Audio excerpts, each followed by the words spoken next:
most important thing for me in terms of healthcare is being approached on a really human level. So simple kind of human questions like how are you, kind of forgetting the kind of clinical barriers and just human to human kind of asking you how you're feeling is probably one of the most helpful questions that a clinical practitioner could probably ask you. It just kind of allows you to meet on a level field, and you can kind of start your relationship from a really good equal basis, really. I'd say that's probably one of the most important questions a practitioner could ask you, just simply how are you. I think experiences of acute care in what could have been done better is simple, just quite straightforward things, just like access to information. So it's not that there's an expectation that all practitioners should know every bit of information about every bit of condition. It's about providing the access to information that you can then go on to look at.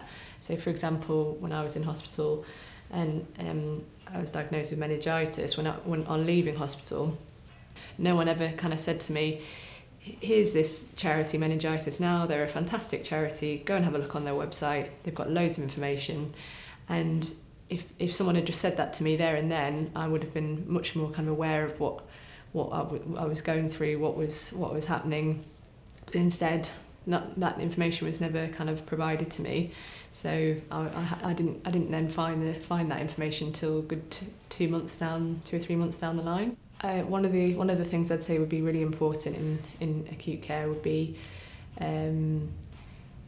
finding that balance between allowing a young adult or adolescent responsibility in their own healthcare, responsibility in their own course of healthcare, whilst at the same time supporting them in the needs if they are a vulnerable person as a young adult and adolescent.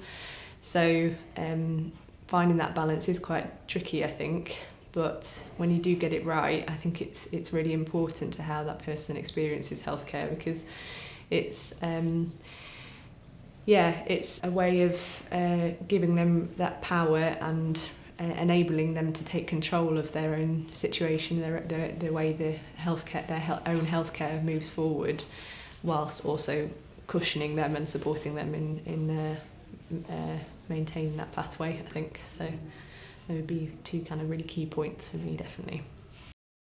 Again, I think the screening questions of the toolkit were fantastic. I thought they were really, really important and would help both clinicians and patients get a better understanding of where they are in their patient's healthcare. In particular, the home and environment questions I thought were really good, and I don't think there's enough emphasis on those kind of explorations of the patient outside of acute care, how they're supported at home, what's their social life like, how are things at home.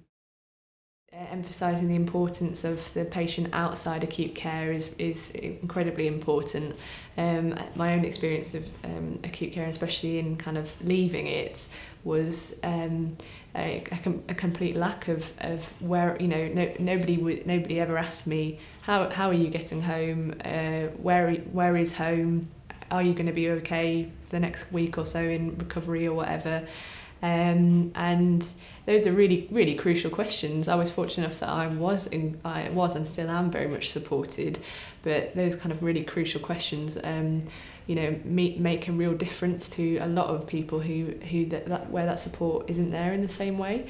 I'd say out of everything, I think those kind of questions are probably the most important ones, really, in kind of assessing a person's kind of global view of how they live their life through their health condition and beyond that, I think.